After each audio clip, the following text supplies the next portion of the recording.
दोस्तों, मैं हूं आपका भाई, आपका दोस्त नदीम, और आप देख रहे हैं मालूमाती यूट्यूब चैनल डेंजर वर्ल्ड। 2021 में प्रवास करके 2020 में पहुंच जाने वाले मुसाफिर, हर गुजरता लम्हा हमारी जिंदगी से जब निकल जाता है तो दोबारा वापस नहीं आता, और अभी तक साइंसदान वक्त का सफर करने वाली मशीन भी तैयार करने में कामयाब नहीं हो सके।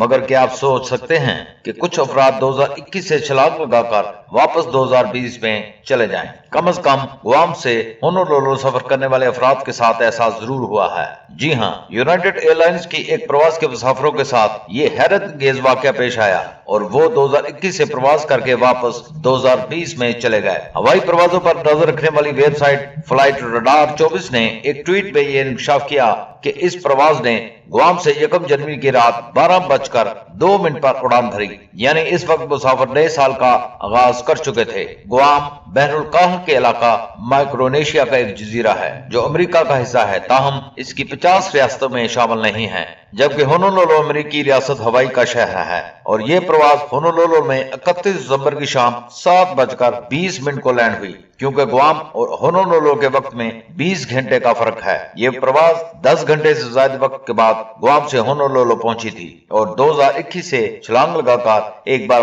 फिर 2020 के साल में चली गई। यानी इस प्रवास में सवार अफराद ने 2 बार नए साल का जश्न मनाया होगा। यकीनन गया वक्त फिर वापस लौट कर नहीं आता, मगर इस तरह के अजीबोगरीब वक्त के हिसाब से ऐसा मुमकिन भी हो जाता है। तो दोस्तों, वीडियो पसंद आए तो लाइक जरूर कीजिए और चैनल को सब्सक्राइब कीजिए, क्योंकि हम आपके लिए ऐसे ही मालूमाती वीडियो अपलोड करते हैं जो कि आपको जरूर पसंद आती होंगी। शुक्रिया।